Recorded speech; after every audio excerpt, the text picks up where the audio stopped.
Mee warri obsa Abiraam qabu dinqisiifattan. Waan tokko osoo hin dubbatiin gara daqiiqaa 15 dhaabbate. Ashamaa akkam jirtu hordoftoonni kiyyaa marti keessan sinin jechaa. Egaa kaleessaa Abiraam akka ta'ee Ruutaa fa'ee biraa ba'e argitaniitoo jirtu jechuudha. Kuni gaanii fi jechuudha. Adurree yookiin immoo aantuunni mana isaa keessatti akkam akkasa taasisanii argitaniitoo jirtu jechuudha.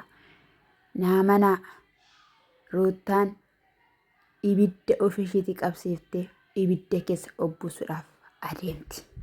Dhugaa dubbachuuf jechuudha. Ani hin beeku.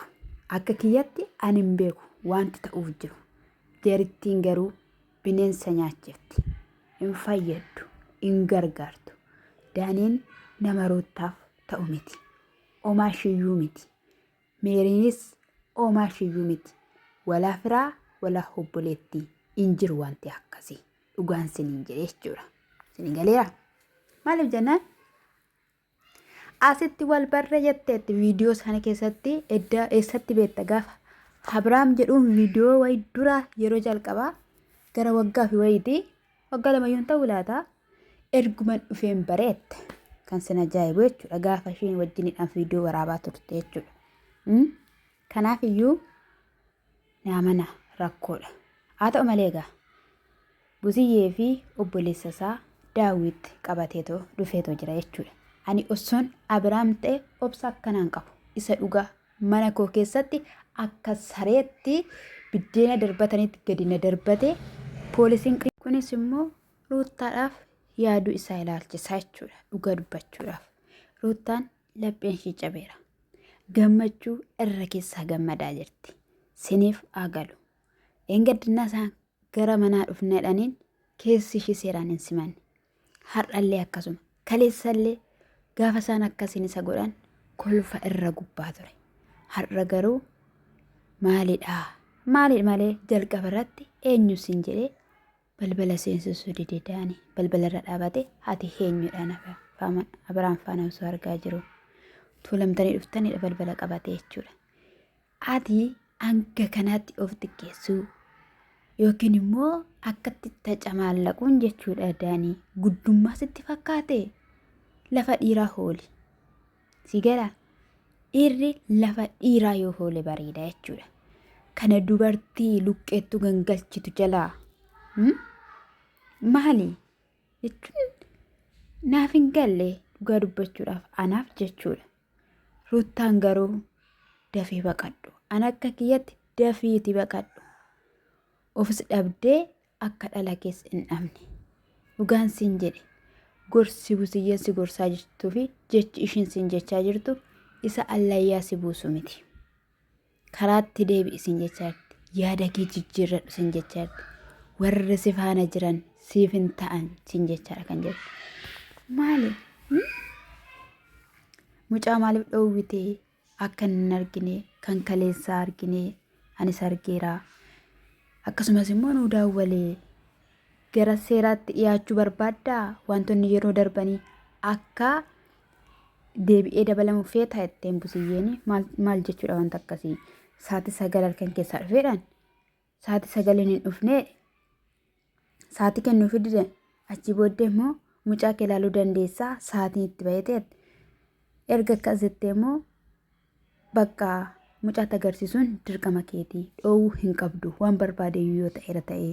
Isaan kun immoo maalidhaan Daaniin gidduudhaan hin fidnee yoo haasoftan seeraan haasaawaa yoo baatan hin baatu jennaan yoo bahuun maleellee kan bahu si'idha. Yaanni kee wantumti tokkoyyuu natti hin mijanne jennaan bakka takka waan ta'e pooskii kana sisirreeffata wanni isaa bubbutata kana teeraasa kana shaamishisa kana ol bubbutata Daaniin jechuudha. Yoo rakkoo qabaatteetta ta'e eenyuu fi hin hanqatu.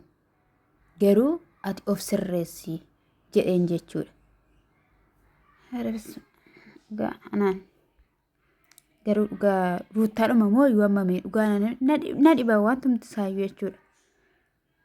Mee kana maalum jettee ofitti galchite mee amma kun?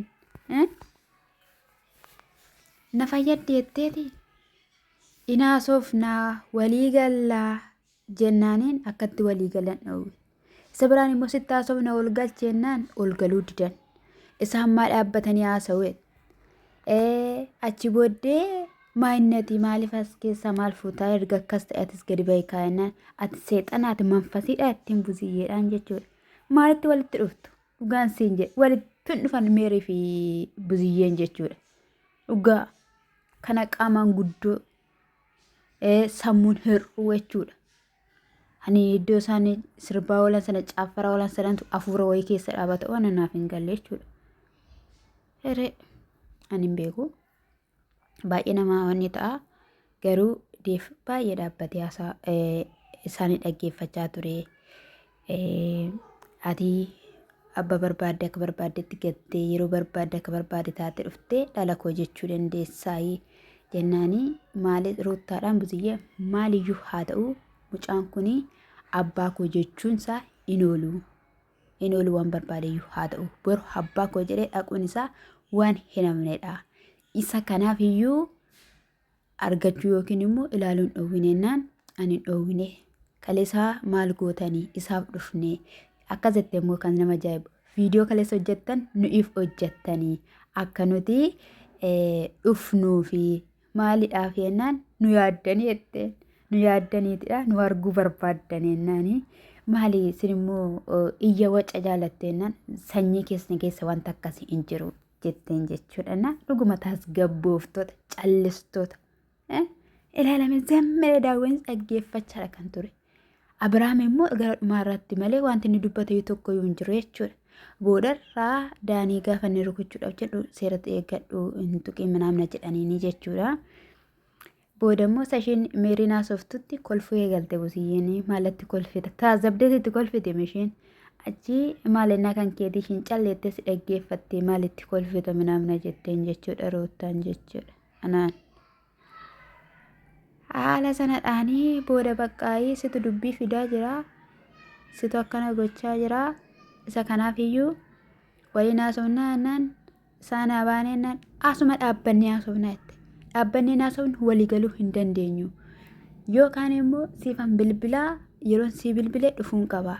Qaxxee achi keessatti wanti naa dhufe wayii jira yeroo isheen bilbilee nan dhufa naan jechuu qaba. Dingatamaa dhufa iddoo hin jettu sanatti bilbilee gaafa innitti na eegi manattan dhufa'ee xoofoo wayii qopheessite eeguudhaaf jechuudha. Bilxii dhakkoo. Isa dhugaan siniin jedhe ani sodaadheera jara kana dhugaan siniin jedhe sodaadheera ni garuu jechuudha.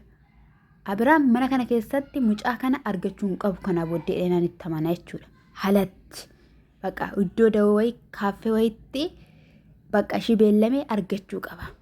Ishiinis egaa bilbilee innis bilbilee argachuu hin qaba. Hinnaan dhufe isaan kanaan arguu hin qabu. Mucaa keessa inni ilaallattee bahuu qabda nuyi waanti barbaaneennaani alatti yoo ta'es immoo yeroo naa mijate jettee jechuudha. Yeroo naa mijate jechuun dandeessu. Baazawwee seerri guyyaa kanaa mucaatti agarsiisuu qabda yoo jedheera ta'e dirqama kee guyyaa sanatti agarsiisuu qabda jechuudha. Ani ofii korratti waan argeef dirqama akkasidha jechuudha.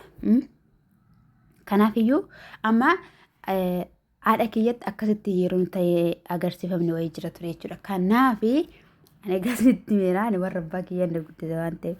Innaa booda baqa ruutta mana fudhatee baheetoo siyaasofsiisuu qabnanii fudhanii ba'anii ilaaluutti bilbila fudhadhu hodh maal jechaanidha jechuudha. Goottotee qabeetu baqqaa kootuun bunannaan amala meerii beektamiti eessan naqu baqa hin fagaadhu nama jettee ba'an jechuudha. Kutaan Oromoo kun waan isa kanaa sinaa oolchu dhugaa rabbii sinaa oolchu.